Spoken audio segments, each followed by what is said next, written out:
పార్వతీపురం మన్యం జిల్లాలో మండల పెద్ద బండపల్లిలో స్వచ్ఛాంధ్ర స్వచ్ఛ దివాస్ స్వర్ణాంధ్ర కార్యక్రమంలో పాల్గొన్నారు పార్వతీపురం ఎమ్మెల్యే విజయ్ చంద్ర, పార్వతీపురం జిల్లా కలెక్టర్ ఎం శ్యాంప్రభాస్, జిల్లా ప్రత్యేక అధికారి డాక్టర్ నారాయణ భరత్ గుప్తా ప్రజలు పాల్గొన్నారు. ఇక ప్లాస్టిక్ రహిత సమాజంలో ప్రతి ఒక్కరూ భాగస్వాములు కావాలని జిల్లా ప్రత్యేక అధికారి డాక్టర్ నారాయణ భరత్ గుప్తా జిల్లా ప్రజలకు పిలుపునిచ్చారు. స్వచ్ఛాంధ్ర స్వర్ణాంధ్ర కార్యక్రమంలో భాగంగా శనివారం పార్వతీపురం మండలం పెదబొండపల్లిలో స్వచ్ఛ దివాస్ కార్యక్రమం ఘనంగా జరిగింది.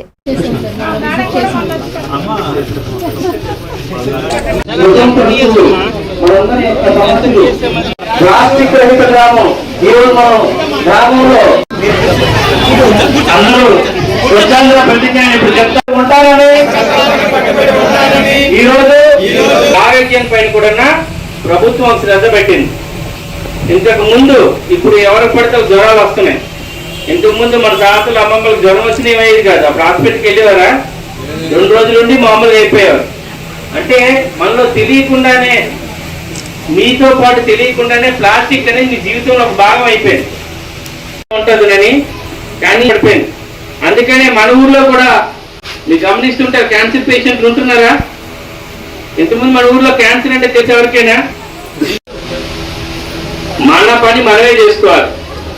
ఈ కార్యక్రమంలో మీకు ఇంటింటికి కూడా 2 రకాల డస్ట్బిన్స్ చేయడం జరుగుతుంది.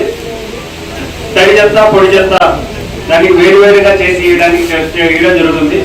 అంతా మూట కట్టేసి మీరు పాడేయకూడదు, పాడేస్తే జరిగే నష్టాలు ఏమున్నాయని ఆల్రెడీ పిల్లలు చెప్పారు.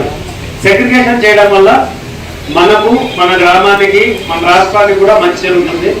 దయచేసి మీకు ఇచ్చిన తడి చెత్త, పొడి చెత్తకు సంబంధించిన చెత్త బుట్టల్లోనే మీరు సపరేట్ చేసి వేస్తే మార్నింగ్ ఉదయం ఇంటి దగ్గరికి వచ్చి సేకరించే వారికి, సిబ్బందికి మీరు దయచేసి 2 బుట్టల్లో విడివిడిగా వేయండి.